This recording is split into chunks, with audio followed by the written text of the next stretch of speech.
El viejo terrible, de Howard Phillips Lovecraft. Fue la idea de Angelo Ricci, Joe Shanek y Manuel Silva hacer una visita al terrible anciano. El anciano vive a solas en una casa muy antigua de la calle Walter, próxima al mar, y se le conoce por ser un hombre extraordinariamente rico, a la vez que por tener una salud extremadamente delicada, lo cual constituye un atractivo señuelo para hombres de la profesión de los señores Ricci, Shanek y Silva, pues su profesión era nada menos digno que hacerse con lo ajeno. Los vecinos de Kingsport dicen y piensan muchas cosas acerca del terrible anciano, cosas que generalmente lo protegen de las atenciones de caballeros como el señor Ricci y sus colegas, a pesar de la casi absoluta certidumbre de que oculta una fortuna de incierta magnitud en algún rincón de su enmohecida y venerable mansión. En verdad, es una persona muy extraña, que al parecer fue capitán de los veleros de las Indias Orientales en su día. Es tan viejo que nadie recuerda cuándo fue joven, y tan taciturno que pocos saben su verdadero nombre. Entre los nudosos árboles del jardín delantero de su vieja y nada descuidada residencia, conserva una extraña colección de grandes piedras, singularmente agrupadas y pintadas de forma que semejan los ídolos de algún lóbrego templo oriental. Semejante colección ahuyenta a la mayoría de los chiquillos que gustan burlarse de su barba y cabello, largo y canoso, o romper las ventanas de pequeño marco de su vivienda con diabólicos proyectiles. Pero hay otras cosas que atemorizan a las gentes mayores y de talante curioso que en ocasiones se acercan a hurtadillas hasta la casa para escudriñar el interior a través de las vidrieras cubiertas de polvo. Estas gentes dicen que sobre la mesa de una desnuda habitación del piso bajo hay muchas botellas raras, cada una de las cuales tiene en su interior un trocito de plomo suspendido de una cuerda como si fuese un péndulo. Y dicen que el terrible anciano habla a las botellas, llamándolas por nombres tales como Jack, Cara Cortada, Tom el Largo, Joe el Español, Peters y Mate Ellis, y que siempre que habla a una botella, el pendulito de plomo que lleva dentro emite unas vibraciones precisas a modo de respuesta. A quienes han visto al alto y enjuto terrible anciano en una de esas singulares conversaciones, no se les ocurre volver a verlo más. Pero Angelo Ricci, Joe Shanek y Manuel Silva no eran naturales de Kingsport. Pertenecían a esa nueva y heterogénea estirpe extranjera que queda al margen del atractivo círculo de la vida y tradiciones de Nueva Inglaterra. Y no vieron en el terrible anciano otra cosa que un viejo achacoso y prácticamente indefenso, que no podía andar sin la ayuda de su nudoso bastón y cuyas escuálidas y endebles manos temblaban de modo harto lastimoso. A su manera se compadecían mucho del solitario e impopular anciano, a quien todos rehuían y a quien no había perro que no ladrase con especial virulencia. Pero los negocios, y para un ladrón entregado de lleno a su profesión, siempre es tentador y provocativo un anciano de salud enfermiza que no tiene cuenta abierta en el banco y que para sobrevivir a sus escasas necesidades paga en la tienda del pueblo con oro y plata española, acuñados 2 siglos atrás.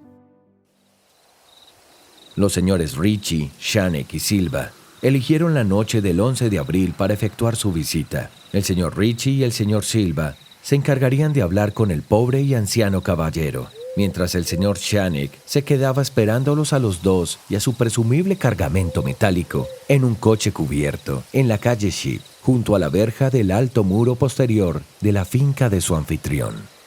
El deseo de eludir explicaciones innecesarias en caso de una aparición inesperada de la policía aceleró los planes para una huida sin apuros y sin alaracas. Tal como lo habían proyectado, los 3 aventureros se pusieron manos a la obra por separado, con objeto de evitar cualquier malintencionada sospecha a posteriori. Los señores Ricci y Silva se encontraron en la calle Walter, junto a la puerta de entrada de la casa del anciano, y aunque no les gustó cómo se reflejaba la luna en las piedras pintadas que se veían por entre las ramas en flor de los retorcidos árboles, tenían cosas en que pensar más importantes que dejar volar su imaginación con manidas supersticiones. Temían que fuese una tarea desagradable hacerle soltar la lengua al terrible anciano para averiguar el paradero de su oro y plata, pues los viejos lobos marinos son particularmente testarudos y perversos. En cualquier caso, se trataba de alguien muy anciano y endeble, y ellos eran dos personas que iban a visitarlo. Los señores Ritchie y Silva eran expertos en el arte de volver volubles a los tercos, y los gritos de un débil y más que venerable anciano no son difíciles de sofocar. Así que se acercaron hasta la única ventana alumbrada y escucharon cómo el terrible anciano hablaba en tono infantil a sus botellas con péndulos. Se pusieron sendas máscaras y llamaron con delicadeza en la descolorida puerta de roble. La espera le pareció muy larga al señor Shanek, que se agitaba inquieto en el coche, aparcado junto a la verja posterior de la casa del terrible anciano, en la calle Sheep. Era una persona más impresionable de lo normal, y no le gustaron nada los espantosos gritos que había oído en la mansión momentos antes de la hora fijada para iniciar la operación. ¿No les había dicho a sus compañeros que trataran con el mayor cuidado al pobre y viejo lobo de mar? Presa de los nervios, observaba la estrecha puerta de roble en el alto muro de piedra cubierto de hiedra. No cesaba de consultar el reloj y se preguntaba por los motivos del retraso.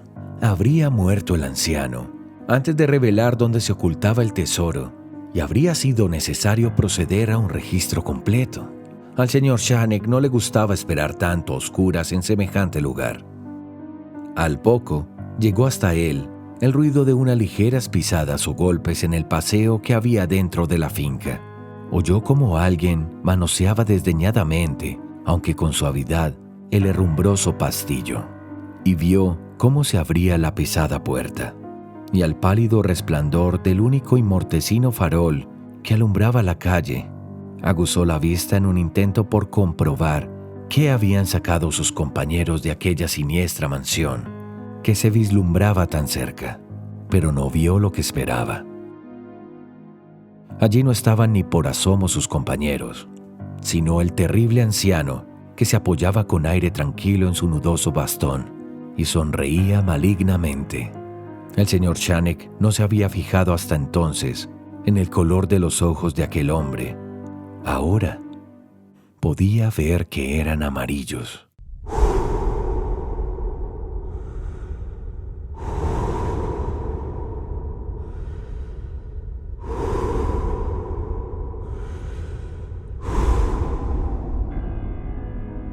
Las pequeñas cosas producen grandes conmociones en las ciudades provincianas.